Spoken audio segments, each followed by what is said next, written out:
Your child is finally asleep, and then the second you move toward the door, they panic, eyes wide open, crying, clinging.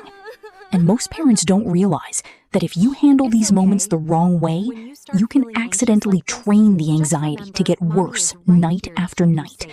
Because this isn't really a sleep issue. It's a hidden separation anxiety loop.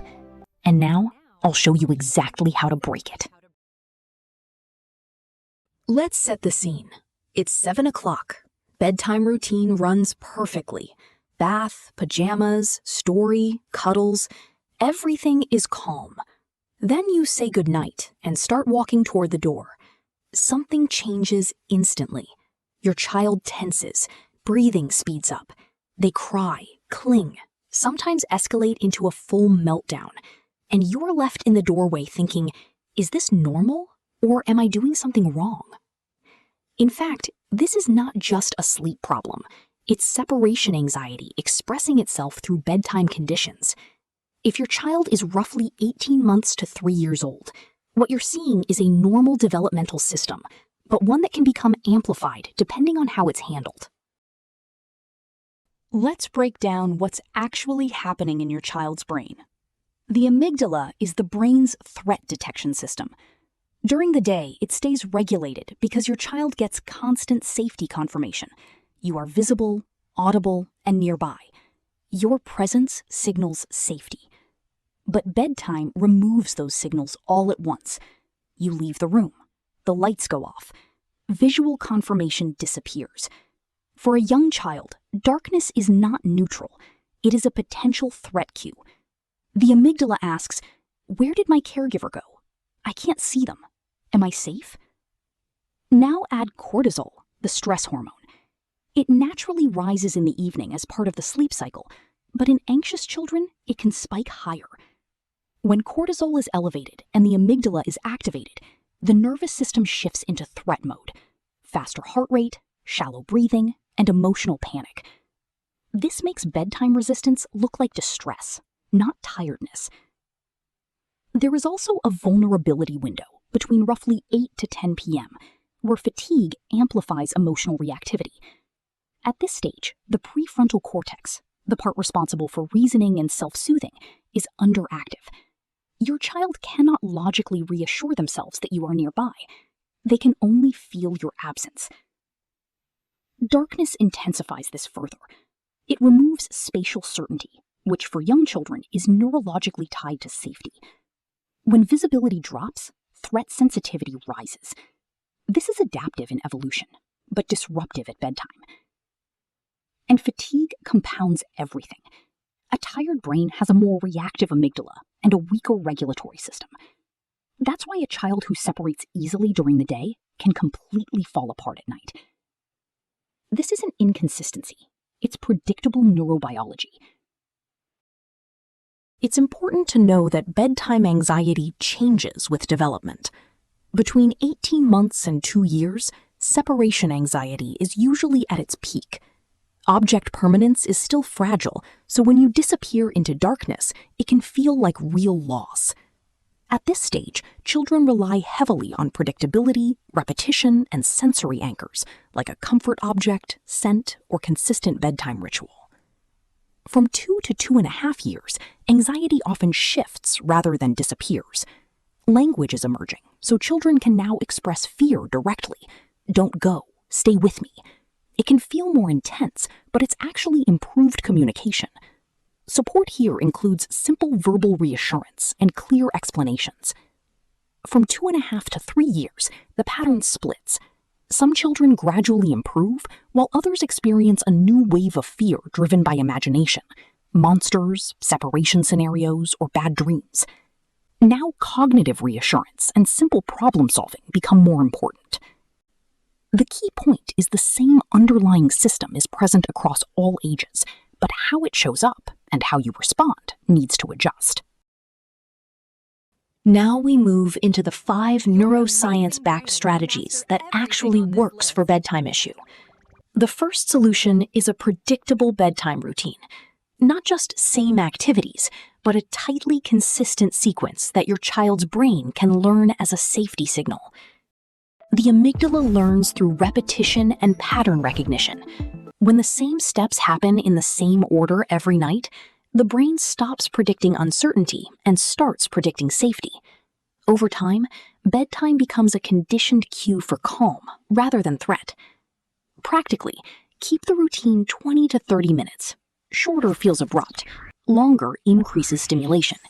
And keep the sequence identical every night. Same order, same timing, same environment. For example, bath at 7, pajamas at 7:10, brushing at 7:15, story at 7:25, lights out at 7:40. The exact activities matter less than the predictability between them. The critical layer most parents miss is your nervous system is part of the input.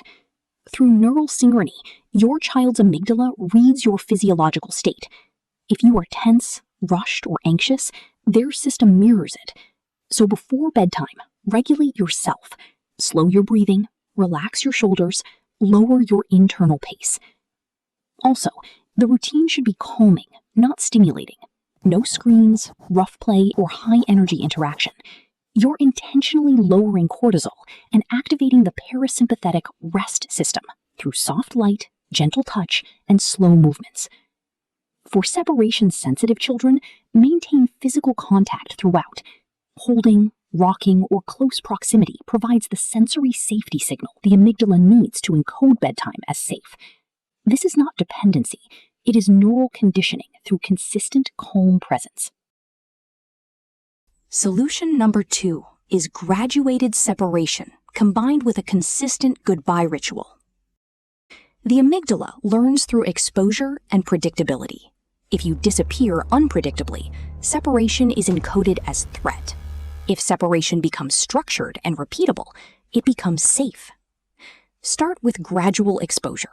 If your child needs you to stay until they fall asleep, don't remove yourself immediately. Begin by sitting next to them until sleep settles for several nights. This establishes baseline safety. Then slowly increase distance over time. Bedside contact, then the edge of the bed, then a chair nearby, and eventually slightly farther away. Each step teaches the same message. Distance increases, but safety remains. Next, introduce a fixed goodbye ritual. Every night, use the same sequence. State you are leaving, explain briefly where you'll be, and confirm you will return. For example, I'm going to the living room. You're going to sleep. I'll come back to check on you. Then kiss, wave, and leave. The power is not in the wording. It is in absolute consistency. The amygdala learns from repetition, not novelty. Predictable separation reduces threat activation because the brain can anticipate what happens next. Crucially, you must follow through exactly as stated. If you say you will return in 10 minutes, return in 10 minutes. If you say you are in the living room, remain accessible. This consistency is what rewires safety learning. When you check in, keep it brief and non-stimulating. I'm here, you're safe, go back to sleep. No extended interaction, no restarting the routine. Over time, gradually extend check-in intervals so the nervous system learns sustained safety without constant confirmation. Solution number 3 is transitional objects and sensory anchors, physical tools that help the child's brain regulate during separation. A transitional object is something like a stuffed animal or blanket that represents your presence. Research shows these objects reduce separation anxiety by giving the amygdala a tangible substitute for caregiver safety.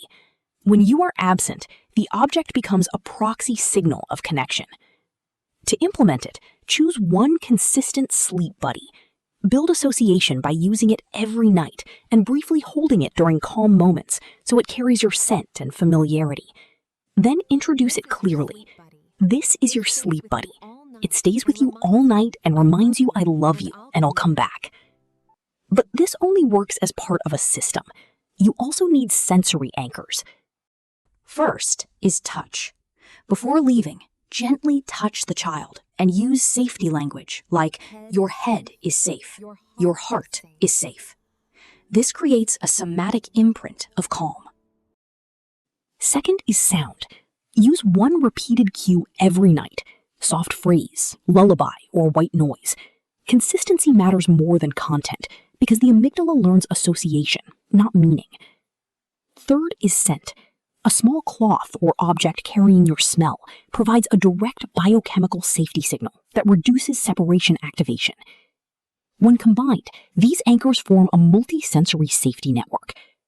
The child's nervous system receives repeated signals of safety through touch, sound, and scent, helping the amygdala stay regulated, even in your absence. Solution number 4 is narrative and cognitive reframing, especially effective for children over 2.5 years old as language and reasoning begin to mature. This targets the prefrontal cortex, the brain's rational system, which can help regulate amygdala-driven fear, but only when it is actively engaged. At this stage of development, you can begin using language to reshape how your child interprets separation. Start with a consistent bedtime story that normalizes separation and reunion. Use a familiar character who goes to sleep, experiences separation, and is reunited with their caregiver. Repeated nightly, this builds a cognitive template. Separation is temporary, and return is certain. Over time, this narrative reduces threat interpretation. Next is worry time. Spend a few minutes before bed asking what your child is worried about. Let them express fears directly, then respond with simple, consistent reassurance grounded in evidence.